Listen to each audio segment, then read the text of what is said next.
Welcome to the Dragon's Library, your source for games, movies, shows, and more.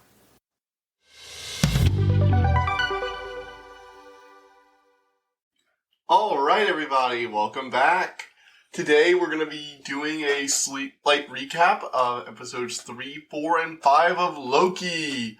Next week we'll be doing a recap of the whole series along with the final episode, which is going to be coming out.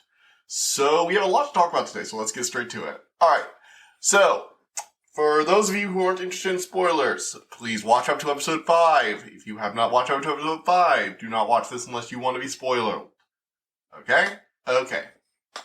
So, after episode 2, which, I'm just gonna assume you've all watched because that's how it goes, Loki and the female Loki that was attacking him, who we later found out his name is Sylvie, they end up in an apocalyptic planet that's about to get crashed by a moon. They do some bonding, talk about each other's lives. Sylvie argues with Loki, calling him a fool and an idiot. He's just like all the others. She's just wants to get back to the TVA so she can kill the timekeepers. Well, they bond and are eventually captured by the TVA after they manage to find them. And, yeah. So they get brought back to the TVA. Of course, they manage to break free. They find out that all the members of the TVA are actually variants. Sylvie manages to get her guard to learn to convince her guard the truth, and she goes on a fucking rampage. Meanwhile, Mobius slowly uncovers the truth that they're all variants that have been plucked from their own timelines and had their memories erased, and then hunt down other variants like them. Ravonna Renslayer, she's like the big boss lady of the TVA, the judge we saw in the first episode. Fun fact, in the comics, she's related to Kang the Conqueror, and everybody thinks that Kang is behind all this, which, he's kind of the only Marvel villain that could be behind all this, so unless they're going to complete the original character, he's probably the one behind all this. But yeah, so that's what happened in episode 3 and 4, they attack, and then Loki gets pruned. And that's the big cliffhanger of episode 4. Now, I didn't really have much to say on episode 3 and 4, I'm just getting you guys caught up. The main reason I'm making this episode is because episode 5 was so good. I freaking loved episode 5. Alright, so episode 5 takes place after episode 4.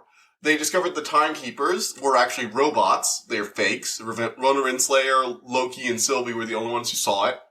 Mobius has been pruned. Loki just got pruned at the end of the episode, and Sylvie is pissed.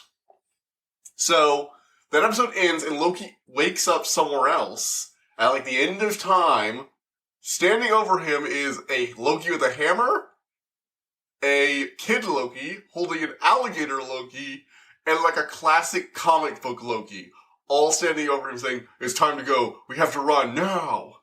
And it's it's so cool. Okay, so this episode, this episode is just amazing. It has all the cool Loki references you've been wanting.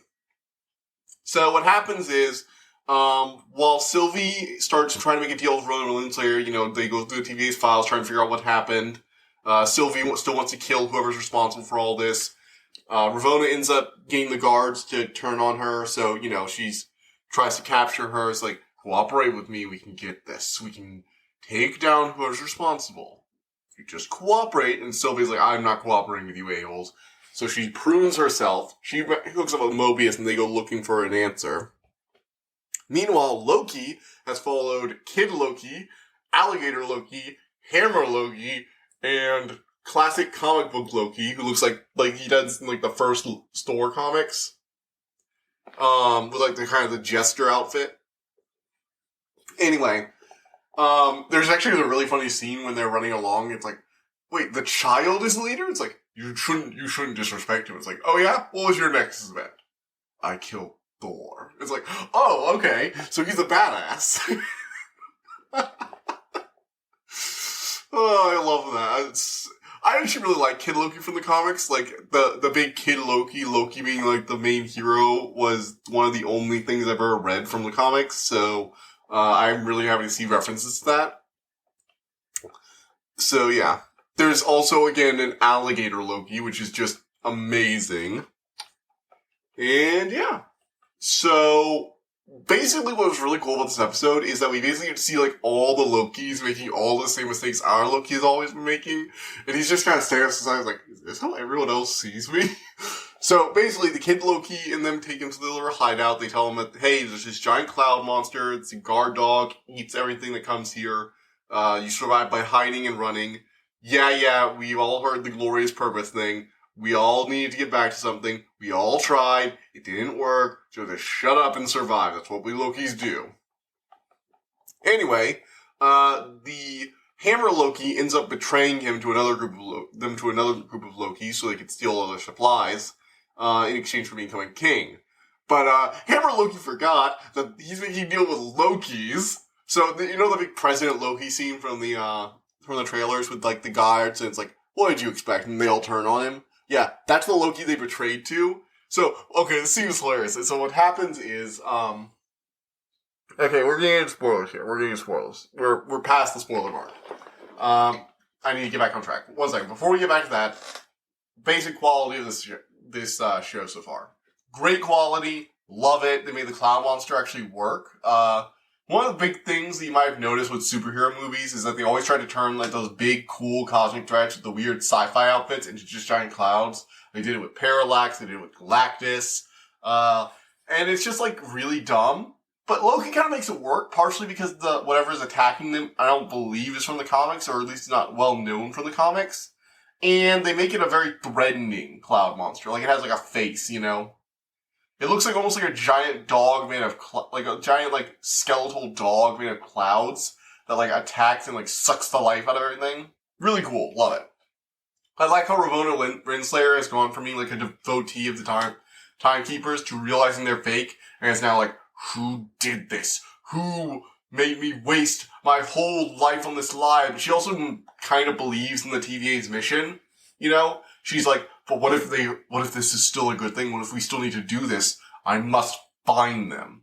I want to find them. I want to know that what we're doing, what we've always done, it wasn't done for nothing. And there's this really cool moment with the guard that Sylvie turned against the Timekeepers.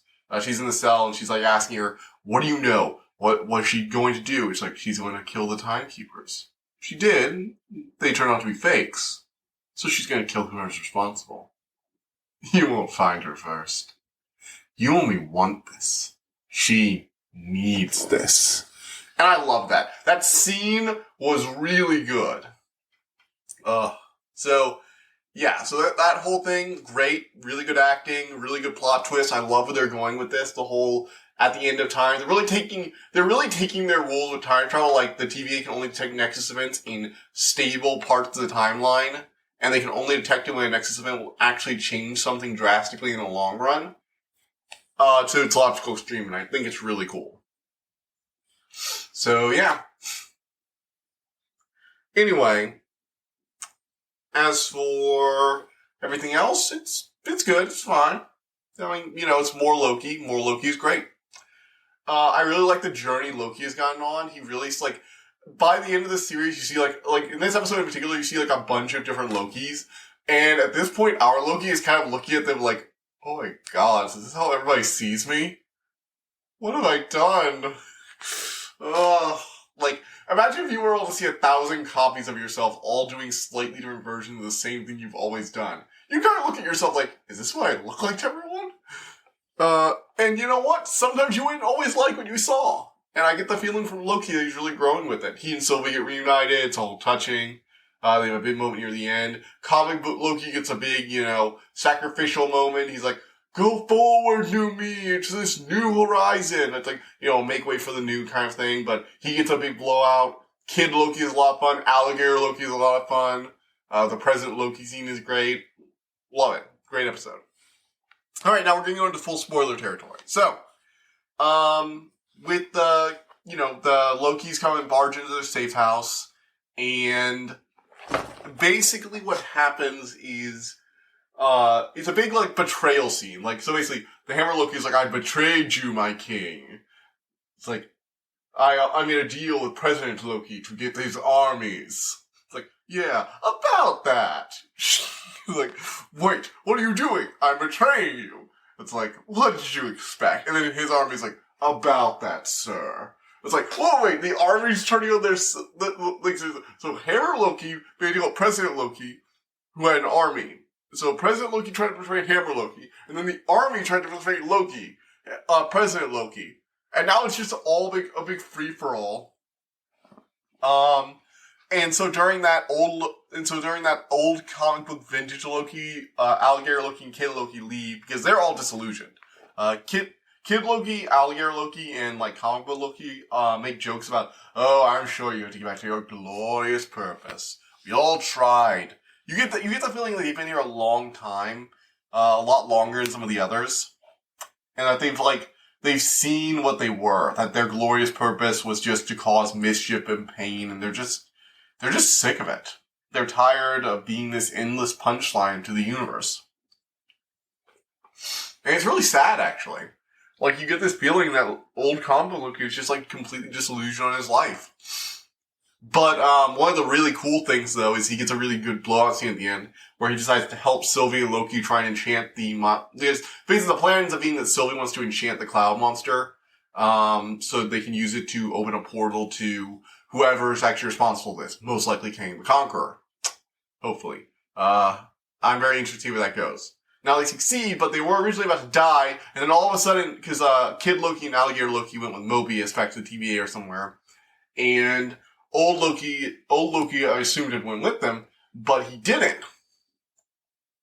Instead, he basically, right before Sylvie and Loki were about to, he creates this massive illusion of Asgard, and the Cloud Monster just eats matter. So basically, what happens whenever the Timekeepers like prune a time branch or whatever, some of the matter still remains, usually whatever is closest to the divergence. So, like, this place they're at, it's like an endless, like, wreck yard of, like, ships and spaceships and old castles and stuff like that. And the Cloud Monster goes up to the biggest pieces first, and then the smaller pieces. There are tons of references as they go through this area. You even see a frog Thor in a jar. For those of you who don't know, Thor getting turned into a frog is a regular thing in the comics.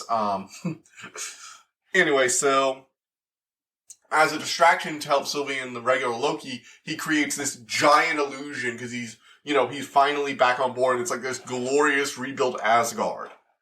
And it's actually a really cool moment for him because he's like, "You've given me purpose again. Glorious purpose." And you get the feeling that it's like, he finally feels like his life might actually be worth something, and his death is like this really touching, heartbreaking scene of, "Goodbye, comic book Loki. We shall never forget you. Now we must walk forward into the future of the MCU." And I loved it. I loved the scene they had for him. Great scene, fun character. Really hope Kid Loki and Alligator Loki come back soon. Ugh. Anyway, so Sylvie and Loki managed to enchant the giant cloud monster. They open up the gate to, to this old, like, lighthouse-looking place on this little rocky outcropping. It's like, it's time to face whoever has done this. And, I can't wait to see how it blows out. So, yeah. This episode's a little shorter. I just don't have as much to say on this episode. I think it's just a really cool episode with some fun twists. The stuff with the Ronan Renslayer and, finally, realizing that the Timekeepers were alive was really great. 3 and 4 were fun episodes. They just didn't have a lot to talk about. And yeah. So, I guess I'll see you guys Friday. Bye. I hope you enjoyed listening to this episode, and thank you for listening to The Dragon's Library. Please, subscribe to this podcast to be notified of new episodes. The Dragon's Library releases new episodes Tuesday and Friday each week, and you can follow us on Twitter at dragon_library2. If you want to suggest an episode topic, my email is in the description below. And as always, thank you so much for all your support.